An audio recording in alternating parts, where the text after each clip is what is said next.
자, 이제 우리가 몰랐던 이야기 시리즈 계속 또 하고 있는데, 네, 오늘은 토트넘의 새로운 자원 공격에 히샬리송 예. 이야기를 하려고 합니다. 히샬리송 선수는 저는 약간 뭐라고 할까 느낌이 두 가지의 얼굴을 다 갖고 있는 것 같아요. 예. 플레이를 하는 걸 보면 우리가 이번에도 봤지만 뭐 전방에서 끊임없이 막 수비도 해주고 좀 예. 거친 면모도 있고 예. 막 약간 파이터 기질이 좀 있어요. 그래서 욕도 솔직히 말하면 많이 먹긴 했었죠. 그러면서 또 밖에 나오면 한없이 착하고 한없이 선해 보이는 또 실제 그런 선행들도 많고. 예, 그렇죠. 또 이제 어렸을 때는 우리가 뭐 빈민가라고 하는 예. 파벨라 출신으로 또 예. 유명하기도 하는데 그래서 참 또 그리고 이번 시즌만 놓고 보면 토트넘 팬들이 정말 기대를 많이 하는 선수 중에 한 명입니다. 예, 기존의 손흥민, 케인, 쿨루세스키와 더불어서 어떠한 모습을 보여줄지. 자, 해서 히샬리송 오늘 이야기 한번 시작해 보죠. 예. 뭐 히샬리송은 이제 1997년 5월 10일 노바 베네시아라고 여기가 이제 그 브라질에서 남동쪽에 위치한 인구도 뭐 그가 5만 정도밖에 되지 않는 굉장히 조그마한 작은 도시의 그 파벨라 출신이거든요. 음. 예, 아버지는 석공이었다라고 하고요. 석공. 예, 돌? 어머니는 이제 청소부였다라고 하더라고요. 굉장히 가난했다라고 하는데요. 파벨라 출신이라고 하면 네. 일단 그 자체가 일단 어려움을 네. 얘기하는 거죠. 일단 뭐 5 자녀들 중에서 장남으로 태어났다라고 하고요. 아, 지금 이렇게 예. 카메라 보고 있는 친구가 예. 얼굴이 남아 있네. 예. 아, 남아 있다. 아하. 안 그래도 가난했는데 이제 6살에 음. 부모님이 별거를 했대요. 음. 그래서 이제 9살 때까지 아버지인 안토니오하고 이제 함께 할아버지 집에서 살면서 할아버지. 할아버지 할머니 집에서 살면서 이미 완전 어렸을 때부터 6살 막 이때부터도 커피콩 수확 돕는 일을 했다라고 하고요. 그렇죠. 예, 예. 그쪽은 또 이제 아이들이 생존의 문제 때문에 노동 현장으로 내몰리는 경우들이 많이 있죠. 네, 그리고 뭐 아버지랑 막 그 트럭에 짐칸 타고 막 축구하러 가고 뭐 이랬었다라고 하더라고요. 예, 그래서 이제 그 히샬리송이 글로브하고의 인터뷰에서 이런 얘기를 했어요. 나는 어린 시절엔 실질적으로 아무것도 없었다. 그런데 어느 순간 거의 모든 걸 가지게 됐다. 그래서 나는 소중한 게 무엇인지 알고 있다. 와, 이 얘기는 딱 그거네. 너무 가난했다 어렸을 때. 그런데 네. 축구라고 하는 걸 만나는 순간 또 상당히 많은 걸 가질 수 있었다. 네. 그런 표현이겠네. 근데 이제 그마저도 이제 9살부터는 이모 댁에서 살면서 이모 삼촌 사는 그 집에서 살면서 이제 이모가 운영하는 아이스크림 가게에서 아이스크림하고 초콜릿 같은 것들을 팔기도 하고 또 이제 세차일도 돕기도 하고 그리고 아버지 벽돌 그 나르는 그런 것도 도와줬다라고 하더라고요. 그래도 어린 시절부터 나름 그 축구의 재능을 보여가지고 아버지께서 축구공을 10개를 무리해서 9살에 선물을 해줬었다라고 하더라고요. 그리고 이제 삼촌 옆에서 TV로 프리미어리그를 많이 봤대요. 프리미어리그를 보면서 난 언젠간 저곳에서 뛸 거야 이렇게 다짐을 했었다라고 하더라고요. 근데 이제 가난한 환경 속에서도 어쨌건 간에 그 친척들과 함께 살면서 그랬다 보니까 가족애가 상당히 강한 편이에요. 그래서 히샬리송이 그래서 그 인터뷰에서 이런 얘기를 했었어요. 나는 큰 차를 사거나 뭐 이런 거엔 관심 없다. 나는 부동산에 관심 있다. 미래를 위한 부동산에 관심이 있다라고 얘기하면서 어머니, 아버지, 삼촌, 할아버지 다 이제 집을 사드렸다라고. 그러니까 그 얘기는 그거구나. 난 왜 웃나 했더니 그러니까 자동차는 그냥 내가 쓰는 거고. 그러니까 나는 그런 거 관심 없다. 내가 나를 위해서 뭐 돈 쓰는 거 관심 없고 우리 가족들을 위해서 나는 부동산 집을 사서 우리 거처가 중요하다는 거죠. 우리 가족들과 함께 살 그 공간이 필요했다. 오케이. 그 히샬리송은 동네 구단인 노바 베네시아 팀에서 축구를 시작을 했었는데요. 하지만 이제 가족 일도 도와야 했기 때문에 축구에 집중할 수는 없었다라고 하더라고요. 거기다가 이제 워낙 슬럼에서 살았다 보니까 그때 이제 동네 친구들 같은 경우는 완전 어린 애들도 마약 팔고 막 이런 것들을 했대요. 파벨라가 그래요. 그래서 이제 히샬리송한테도 너도 이렇게 쉽게 돈 벌어 막 이런 식으로 했다라고 하는데 그래서 인터뷰에서 그런 얘기를 하더라고. 자기 어렸을 때 친구들 중에서는 이미 어렸을 때 죽은 친구들도 있고 그거 예. 알려져 있죠. 그리고 이제 감옥 간 친구들도 있고 그렇다라고 얘기를 했었거든요. 그러니까 파벨라가 뭐 지난번 저희가 몇 번 말씀드렸는데 저도 이제 파벨라를 가봤거든요, 근처를. 네. 그다음에 거기 이렇게 차로 이렇게 한번 제가 어느 동네 갔다가 지름길을 가달라고 그랬더니 택시 아저씨가 그 파벨라 지역을 이렇게 경유해서 갔었는데, 그러니까 슬럼가기 빈민가이기도 하고 먹고 사는 문제가 좀 부족하니까 뭐 그런 마약이나 이런 손대는 것도 많고 그걸 통해서 돈을 버는 거야. 네. 또 그리고 거기는 공권력이 잘 들어가기가 어려워요. 그러니 그 갱들이 그 지역을 관리하는데 네. 뭐 총은 그냥 앞에 있어요. 네. 예. 그러니까 이제 그 아이들이나 이런 친구들이 거기서 이제 목숨을 잃거나 이런 경우들이 많이 있죠. 그러니까 네. 그만큼 이제 히샬리송이 좀 어려운 그런 네. 상황에서 운동을 했던 거죠. 예, 근데 이제 11살 때 그 히샬리송 코치였던 인물이 인터뷰에서 그 비록 공부하는 걸 좋아하진 않았지만은 그래도 항상 그 규범을 잘 지키는 아이였다. 반항심이 없었다. 다른 아이들처럼 그러지 않았었다라고 얘기를 했었는데요. 하지만 그런 히샬리송도 14살에 한 번 위험했던 적이 있어요. 축구를 하다가 축구공이 굴러가가지고 그걸 이제 주스러 갔는데 거기가 하필이면 마약 딜러들이 거래하는 곳이었던 거였죠. 그래서 히샬리송 머리에다 총구를 겨누고서는 위협을 했다는 거예요. 히샬리송은 그렇게 얘기하더라고요. 자기가 축구하는 척 위장하면서 거기에서 이제 빼가려고 그런 걸 생각을 했던 것 같다라고 하더라고요. 갱들은 마약상들은 예. 얘가 어린애가 왔는데 이거 마약 탐내서 들어온 애인데 마치 축구 네. 때문에 들어온 것처럼 오해를 했다. 그들은. 네, 그래서 이제 총구를 겨눴는데 그래도 다행히 이렇게 내렸을 때 막 미친 듯이 도망을 쳤대요. 미친 듯이 도망치면서 진짜 죽는 줄 알았었다라고. 그래서 다시는 그 근처도 가지 않았었다라고 예, 그런 얘기를 했었거든요. 험한 곳이죠. 험한 곳입니다. 예. 근데 어쨌건 그 히샬리송은 13살, 14살 이때 네이마르를 보면서 축구 선수에 대한 꿈을 더 키워나갔더라고요. 네이마르랑 5살 차이인데 네이마르는 워낙 어렸을 때부터 슈퍼스타였잖아요, 말 그대로. 산토스에 있을 때 네. 그 이미 브라질 내에서 그냥 당대를 다 씹어 먹었어. 네, 그 그렇죠. 어린 나이 때부터. 예. 네이마 그래서 그쪽에서는 역사상 최고가 나왔다고 막 할 정도였어요, 네, 진짜로. 그렇죠. 예. 펠레 막 소환시키고 예. 그랬잖아. 근데 이제 히샬리송이 워낙 네이마르를 좋아해가지고 네이마르의 그 옛날에 산토스 때 모히칸 머리 같은 거 했잖아요. 여기 노란 그 갈색으로 염색해가지고 그거를 따라했었는데 자기는 그 제품 젤 이런 거에 제대로 없다 보니까 했는데 5분 만에 다 주저앉더라. 예, 좀 그런 얘기도 했었거든요. 그렇게 5분 만에. 예. 히샬리송은 16살에 들어서야 이제 그 레알 로로에스테 유스 팀에 입단을 했고요. 그나마 그래도 조금 팀다운 팀에 간 거죠. 그전까지 완전히 진짜 동네 팀이었다면은 예. 거기서 이제 뛰면서 조금 자기 이제 축구 인생에 있어서 귀인을 한 명을 만납니다. 어허. 헤나투 벨라스쿠라는 사업가를 만나는데요. 그 사람이 히샬리송이 축구를 하는 걸 보면서 재능이 있다라고 생각해가지고 그때까지는 히샬리송이 축구화를 신고 축구를 안 했대요. 거의 샌들 같은 거 막 이런 것만 신고서는 예 그랬는데 히샬리송한테 처음으로 축구화를 선물을 해준 사람이래요. 몇 살 때라고 그게? 16살 때요. 16살이 되어서야 정식 축구화를 신고 예. 처음으로 축구를 한 거야? 예, 그러면서 넌 재능이 있기에 내가 널 도울 것이다 이러면서 예, 축구화를 줬다고 하고요. 도대체 브라질에는 그렇게 그냥 길거리나 이런 데서 얼마나 많은 재능들이 있는 거야? 그래서 그 사람이 어쨌건 간에 지금까지도 에이전트 일을 해주고 있어요. 예, 그래서 이거 윌리안이랑 이제 런던에서 만났을 때도 옆에 있는 사람이 이제 예, 그 헤나투 벨라스쿠인 거거든요. 예, 그리고 이제 히샬리송 같은 경우도 이제 17세가 돼서 조금 그래도 제대로 된 팀에서 뛰고 싶어가지고 굉장히 많은 팀이랑 트라이얼을 봤었는데 다 탈락을 했었대요. 뭐 도어팀만큼은 아니었어도 다 탈락을 해가지고 자기도 거의 손에 꼽기 힘들 정도로 많은 팀과 트라이얼을 받았었다라고 얘기를 했었거든요. 그리고 이제 마지막이라고 생각을 하고서는 아메리카 미네이루라는 벨로 호리존치 지역 있잖아요. 네, 브라질의 팀이에요. 네. 네. 거기까지가 대중교통으로 11시간이 넘게 걸리거든요. 그걸 가가지고 마지막 테스트를 봤는데 그때 그 히샬리송이 그런 얘기했어요. 자기는 이게 마지막이라고 생각했대요. 그러니까 왜냐면은 돈이 없었대요. 그래서 편도 티켓만 끊어갖고 갔대요. 그거 너무 그거 아니야? 배수진 치고 가는 거 아니야? 난 돌아올- 물러날 데가 없다.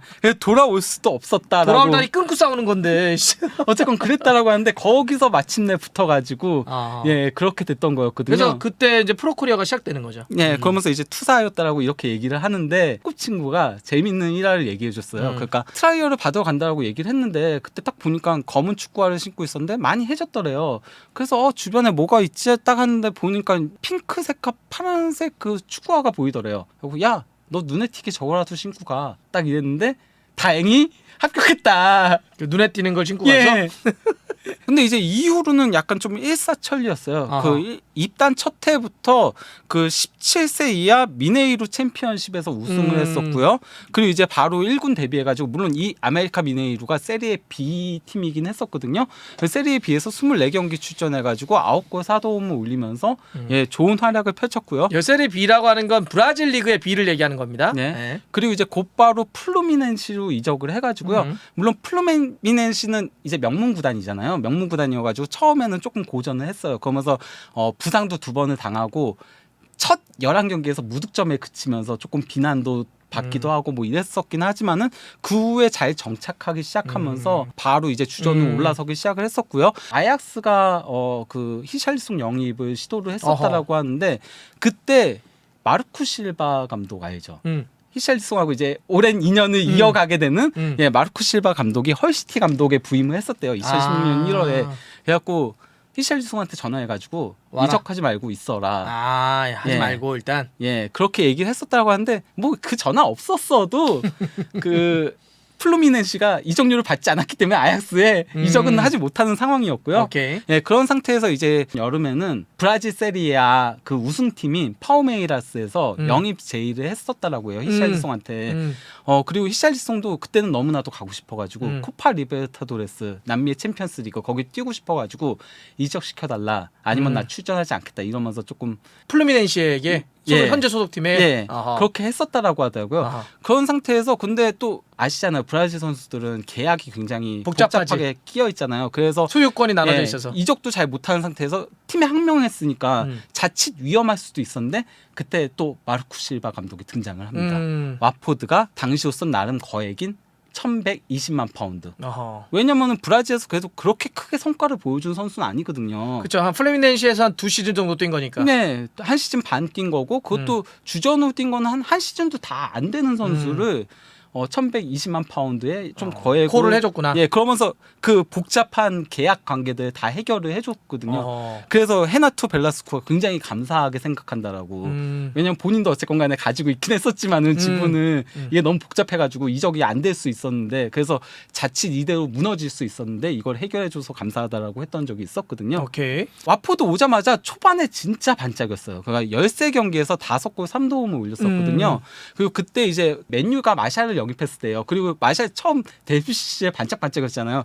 둘이 비교가 됐을 정도로 그러니까 기록적으로도 상당히 비슷한 그런 것들이 나올 정도로 둘을 라이벌 구도로 이번 시즌 영입생 이렇게 그럴 정도로 좋은 모습을 보여줬는데 문제는 그러고 나서 13라운드 이후로는 1도움이 전부였어요. 더 이상은 골도 없고 예, 딱 1도움 좀 아쉬움을 남겼는데 와포드 첫 시즌 때 네. 근데 마르쿠 실바 감독이 에버튼 감독으로 부임을 하면서 데려가지. 무려 4천만 파운드. 그러니까 히샬리송의 토트넘 이적료가 비싸진 이유는 에버튼이 너무 비싸게 영입을 했기 때문이에요. 그래서 그때 솔직히 말하면 미쳤다는 말이 많았어요. 어허. 야 5골 넣은 선수한테 4천만 파운드가 말이 돼?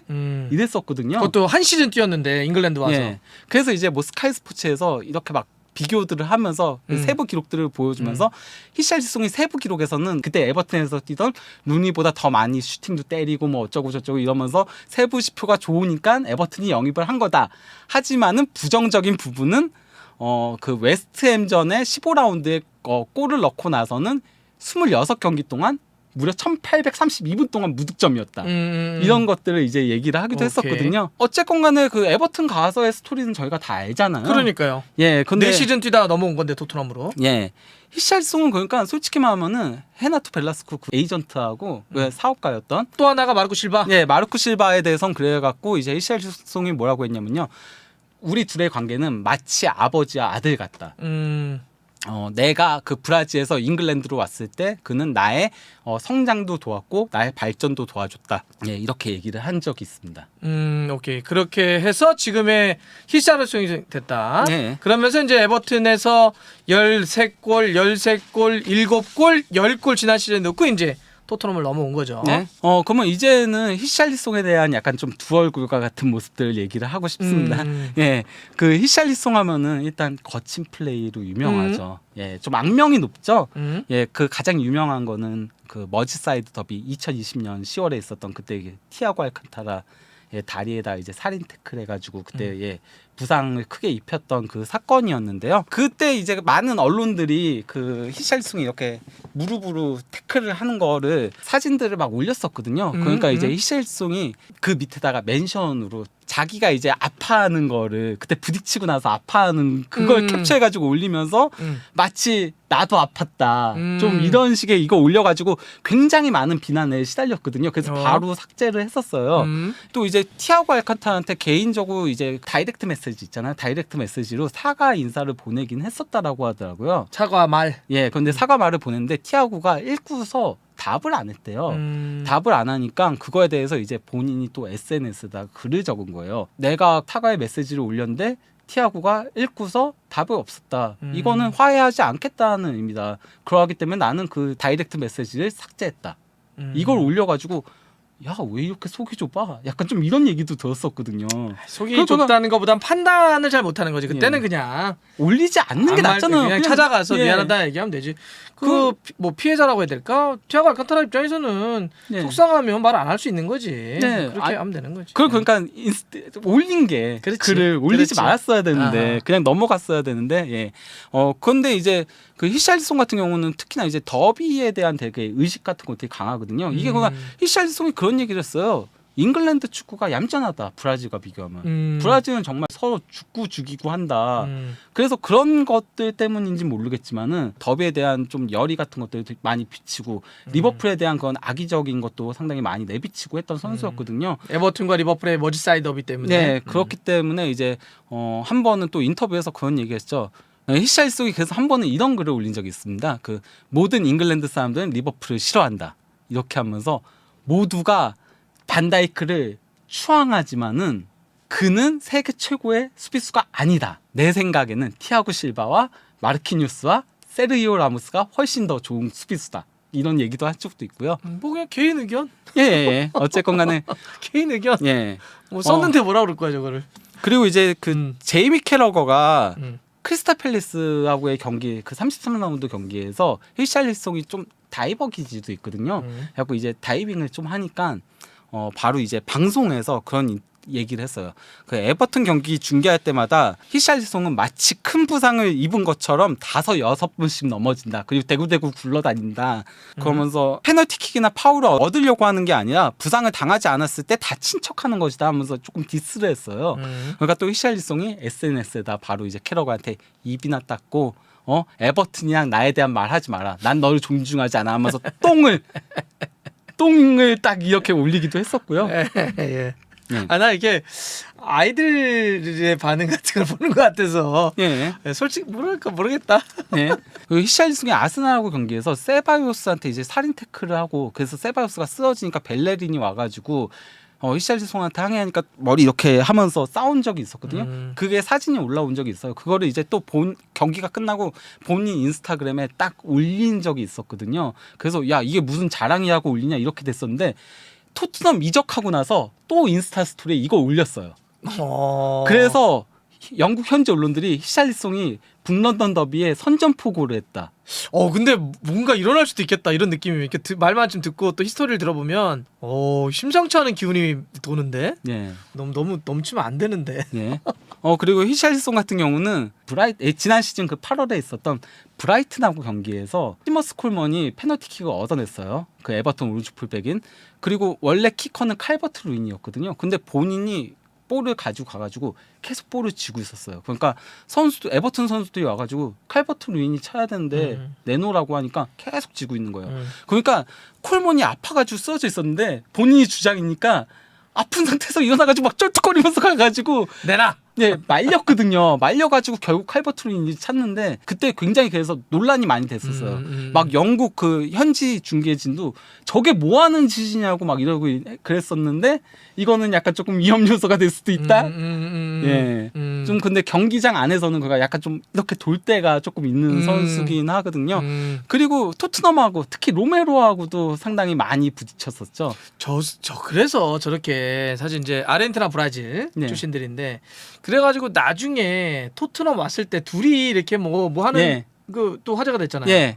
껴안는 거. 그치 예, 이런 거 있었으니까. 이거 밈 됐죠. 프렌즈. 프렌즈 우리는 예. 친구야. 예. 원래 막 그렇게 막 다른 팀에서 싸웠었는데. 근데 어쨌건 간에 그 로메로가 솔직히 말하면 조금 거친 태클 했던 거 맞아요. 그래서 여기 무릎 쪽을 걷어찬 거 맞긴 한데요. 근데 히샬리송도 똑같이 이제 보복성 파울도 하고 그 다이빙도 하고 막 이러면서 둘이 굉장히 거치게 부딪혔거든요. 로메로가 그래서 에버튼전 2번 다 옐로 카드를 받았어요. 2경기 다. 그 2번 다 옐로 카드가 히샬리송 때문에 받은 거였거든요. 오케이. 예. 그랬더니 우린 친구야 예. 이제 뭐 같은 팀 돼서. 히샬리송 뭐 이건 워낙 유명하죠. 이제 첼시하고의 경기에서 골 넣었는데 조명탄이 넘어오니까 그걸 딱 지어가지고 맞아. 이때까지 굉장히 멋있었죠. 근데 문제는 이거 하필이면은 버릴 때 안전한 데다 버렸어야 되는데 관중석에다가 이렇게 버려가지고 그래서 위험행위로 이제 간주돼가지고 25,000파운드의 벌금과 한 경기 출전 정지 징계. 그래서 개막전에 출전 못합니다. 그러죠, 맞아요. 토트넘 8월 6일날 사우스햄튼하고 첫 경기인데 못 뛰죠. 하지만 그래도 히샬리송이 경기장 밖에서는 이보다 팬들한테 잘해주는 선수도 없고요. 어허. 그리고 이보다 매너남도 없고요. 그렇습니다. 예, 일단 이거는요.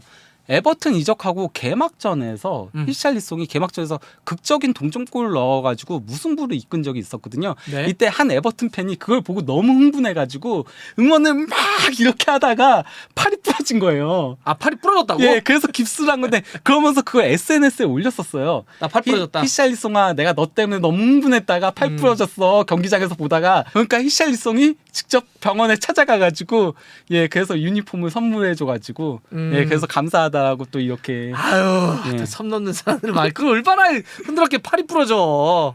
그리고 2020년 6월에는요.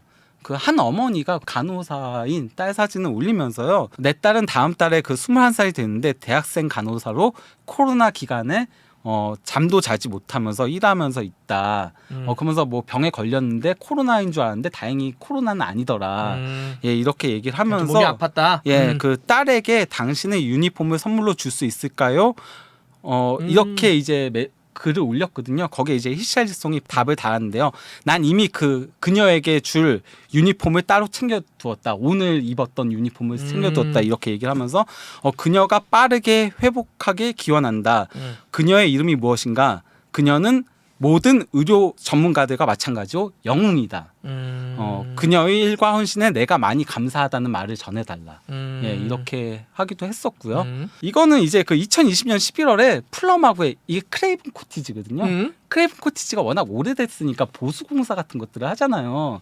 그래서 이제 구석에서 조금 보수공사하고 있는 그 일하시는 분들? 네, 일하시는 분한테 또 유니폼을 던져준 거예요. 나가는 길에 고생하신다고 코로나인데도. 여기가 그 크레이븐 코티지가 템지강 이렇게 있는 데인데 예. 여기가 우리로 얘기하면 문화유산이에요. 예. 그래서 함부로 적어도 못해 보수도. 예.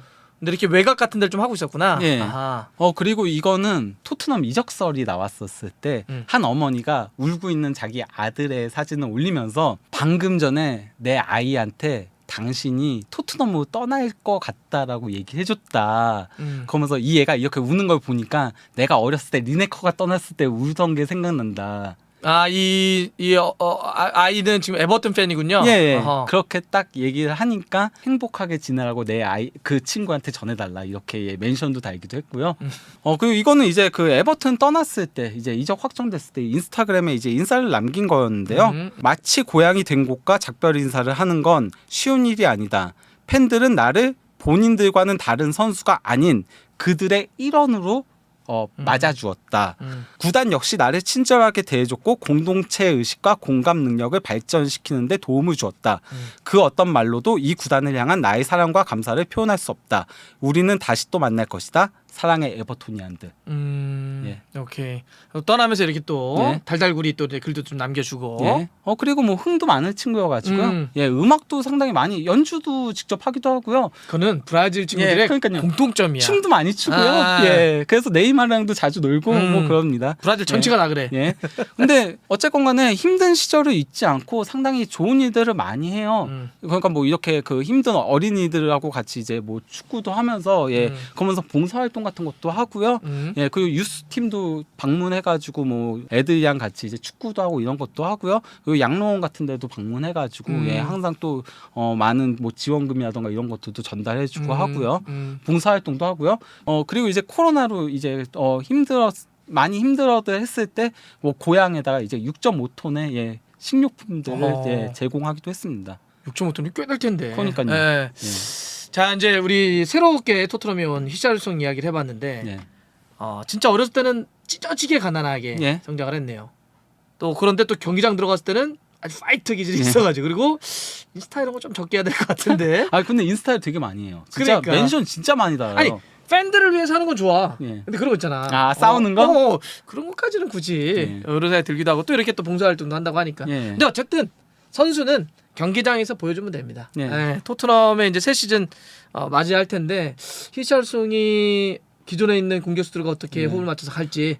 예. 이거는 제가 그러니까 뭐 예전에 뭐 히샬리송 관련된 뭐 전술 같은 것들이라던가 뭐 이런 것들을 얘기했을 때 안 했던 부분들이 있긴 한데요. 히샬리송은 일단 빅6한테 강해요. 강팀한테 강해요. 유일하게 약했던 게 토트넘이었거든요. 아하. 토트넘한테 한 골도 못 넣었었어요. 나머지는 다 골을 예, 넣고. 근데 어차피 토트넘 모았잖아요. 그렇지. 특히 아하. 첼시한테 강해요. 토트넘이 어허. 첼시한테 약하잖아요. 얘기 들어보니까 아까 그 뭐 북런던 더비의 그 사과도 있고. 네. 그리고? 리버풀도 그렇고. 리버풀도 그렇고. 그럴 때 약간 좀 더 의지를 불태우면서 아하. 그러면서 더 잘하는 그런 게 있는 것 같고요. 히샬리송이 솔직히 말하면 킥은 좋지가 못해가지고 그래서 이제 득점 기복이 상당히 심하거든요. 몰아넣을 때 계속 몰아넣다 또 못 넣을 때는 한참 동안 못 넣는 그런 기질은 있긴 해요. 그리고 여태까지 그 프리미어리그에서의 골들이 다 페널티 박스 안에서예요. 아하, 오케이. 예. 지금 제가 일정을 봤더니 토트넘의 2라운드가 현지 시간으로 8월 14일 첼시 원정이네요. 첼시 상대로 3골로 가장 많이 넣었는데 빅6 중에서 또 아까 첫 경기 사우스햄튼은 징계로 못 나온다고 네. 했기 때문에 그게 토트넘에서의 데뷔전이 될 텐데 히샬송이 어떻게 할지 한번 지켜보겠습니다. 네.